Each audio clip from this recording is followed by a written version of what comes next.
दोस्तों, कभी आपने सोचा है कि उस व्यक्ति पर क्या बीतेगी जिसने अपना खून पसीना बहाकर एक प्रॉपर्टी खरीदी हो और कोई अन्य व्यक्ति या समुदाय उस पर कब्जा कर ले। आज इसी खास टॉपिक पर हम लोग चर्चा करने वाले हैं। नमस्कार दोस्तों, मैं राहुल शर्मा एक बार फिर से स्वागत करता हूं आप ही के चैनल सोशल अवेयरनेस में।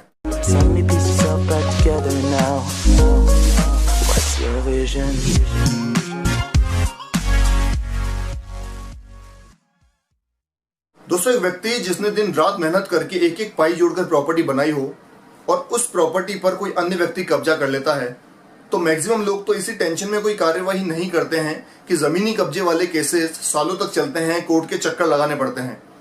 और ये बात 100% सच भी है कि प्रॉपर्टी से रिलेटेड मामले जिन्हें कोर्ट ने सिविल केस का नाम दे रखा है, इनमें न्याय मिलने में देरी होती है, काफी साल लग जाते हैं। और मुकदमा करने वाला वह व्यक्ति जिसकी प्रॉपर्टी पर अन्य व्यक्ति ने कब्जा कर रखा है, उससे कब्जा खाली करवाने में और कोर्ट के चक्कर लगाने में इतना समय और पैसा लग जाता है कि पीड़ित व्यक्ति और उसका परिवार आर्थिक और मानसिक रूप से बुरी तरह से टूट जाते हैं। दोस्तों, एक कहावत है, दादा खरीदे पोता बढ़ते, यानी दादा एक प्रॉपर्टी खरीदे और पोता उसे यूज में ले। बस ऐसे ही हाल हमारे भारतीय कोर्ट्स में सिविल केसेस के यानी जमीन जायदाद के केस के हैं। लेकिन क्या देरी से मिला हुआ न्याय सच में न्याय होता है?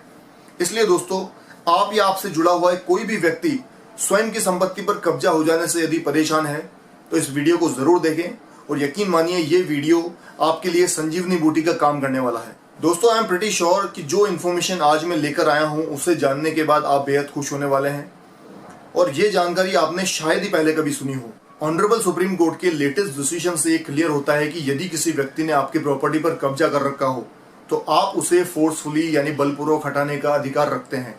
सुप्रीम कोर्ट ने यह भी क्लियर किया है कि आपको इसके लिए किसी भी तरह का केस करने की जरूरत नहीं है, किसी कोर्ट जाने की जरूरत नहीं है। आपको कोर्ट में केवल उसी कंडीशन में जाना पड़ेगा कि यदि कब्जे वाली जमीन आपके नाम से ना हो, अदरवाइज आप बलपूर्वक अपनी जमीन को कब्जेदारी से खाली करवाने का पूरा अधिकार रखते हैं, वो भी बिल्कुल निश्चिंत होकर। दोस्तों, आपको कोर्ट जाने की जरूरत तभी पड़ेगी जब आपकी जमीन पर किसी ने 12 या 12 साल से ज्यादा समय से कब्जा कर रखा हो, क्योंकि लिमिटेशन एक्ट 1963 की धारा 64 के अकॉर्डिंग यदि किसी प्रॉपर्टी पर 12 या 12 साल से ज्यादा समय से कब्जा किया हुआ है तो ही आपको कोर्ट जाना पड़ सकता है। ऑनरेबल सुप्रीम कोर्ट का ये latest decision justice N V Ramana और जस्टिस MM शांता नगोदर की पीठ ने पूनाराम वर्सेस मोतीराम के केस में सुनवाई करते हुए दिया है। इस केस में हुआ ये था कि पूनाराम, जो कि बाड़मेर राजस्थान का निवासी था, उसने 1966 में किसी जागीरदार से जमीन खरीदी थी। वो जमीन एक जगह ना होकर कई जगहों पर विभाजित थी। जब उस जमीन की ऑनरशिप की घोषणा हुई तो उस जमीन पर मोतीराम का कब्जा था, लेकिन मोतीराम के पास में उस जमीन से रिलेटेड कोई भी डॉक्यूमेंट्स नहीं थे। 1972 में ट्रायल कोर्ट ने मोतीराम को इस प्रॉपर्टी के खिलाफ बेदखल करने का फैसला दे दिया।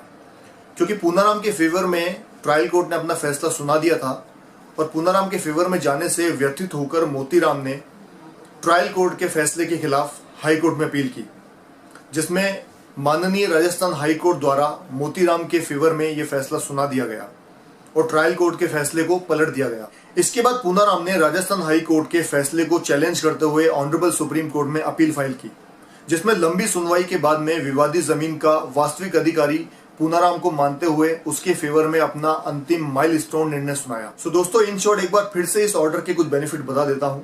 नंबर 1, कब्जेदारियों से डरने की जरूरत बिल्कुल भी नहीं है। नंबर 2, कोई कोर्ट केस करने की जरूरत नहीं है। नंबर 3, स्वयं फोर्सफुली कब्जा हटा सकते हैं। नंबर 4, ये डिसीजन पीड़ित प्रॉपर्टी ऑनर के लिए हेल्पफुल है जो कब्जादारियों के डर से खुद की प्रॉपर्टी यूज लेने से वंचित है। And last but not least, कब्जा खाली करवाने के लिए किसी भी कोर्ट के चक्कर लगाने की जरूरत नहीं है, ना ही उनसे डरने की जरूरत है। तो दोस्तों, ऑनरेबल सुप्रीम कोर्ट के इस आदेश के बारे में आप लोगों की क्या राय है? प्लीज कमेंट के माध्यम से मुझे जरूर बताएं। अगर ये वीडियो पसंद आया तो प्लीज लाइक करें, चैनल को सब्सक्राइब करें और बेल नोटिफिकेशन को जरूर ऑन करें ताकि मेरे आने वाले वीडियो सबसे पहले आप लोगों तक पहुंचे। चलिए मिलते हैं फिर किसी नए मुद्दे, नए टॉपिक के साथ में। Thank you very much. जय हिंद, जय भारत।